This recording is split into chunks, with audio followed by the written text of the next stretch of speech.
బెంగళూరు పరప్పన అగ్రహారం జైల్లోని అవినీతిని బట్టబయలు చేసి దేశవ్యాప్తంగా వార్తల్లోకెక్కిన డైనమిక్ ఆఫీసర్ డి రూపాపై మరోసారి బదిలీవేటు పడింది.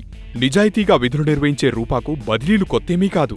ఎక్కడ పనిచేసినా అన్యాయం అవినీతిపై ఉక్కుపాదం మోపే రూపా తన 16 ఏళ్ల సర్వీసులో ఇది 25వ బదిలీ. బదిలీలకు భయపడని వ్యక్తి రూపా. ఎక్కడ బదిలీ చేసినా దాన్ని బాధ్యతగా భావించి విధులు నిర్వహిస్తారు.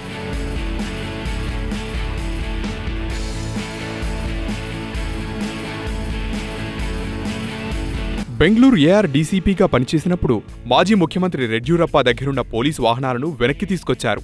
కోర్టు ఆదేశాలతో అప్పటి మధ్యప్రదేశ్ ముఖ్యమంత్రి ఉమాభారతిని అరెస్ట్ చేశారు. డ్యూటీ విషయంలో ఎవరికీ తలవంచని రూపా బెంగళూరు పరప్పన అగ్రహారం జైల్లో ఏఐడీఎంకే నాయకురాలు శశికళకు అందుతున్న సౌకర్యాలను బయటపెట్టారు. 2 కోట్లు లంచం తీసుకుని శశికళ కోసం ప్రత్యేకంగా సౌకర్యాలను ఏర్పాటు చేసిన జైళ్ల శాఖ డీజీపీ అవినీతిపై సర్కార్కు నివేదిక సమర్పించారు. డి రూపా. ఈమె సొంతూరు కర్ణాటకలోని దేవనగేరి.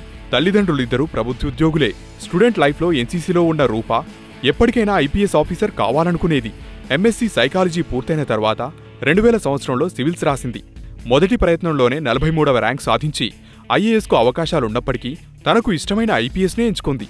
కర్ణాటక రాష్ట్రంలోనే తొలి మహిళా ఐపీఎస్ ఆఫీసర్గా బాధ్యతలు చేపట్టింది. రూపా షార్ప్ షూటర్.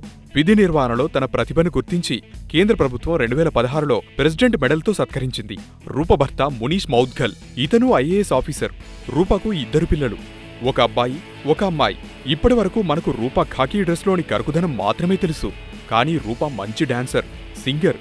పుస్తకాలు చదవడం అంటే చాలా ఇష్టం.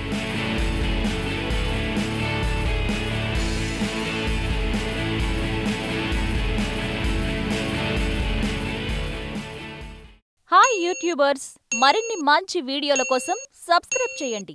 దాంతోపాటే బెల్ ఐకాన్ పై క్లిక్ చేయండి.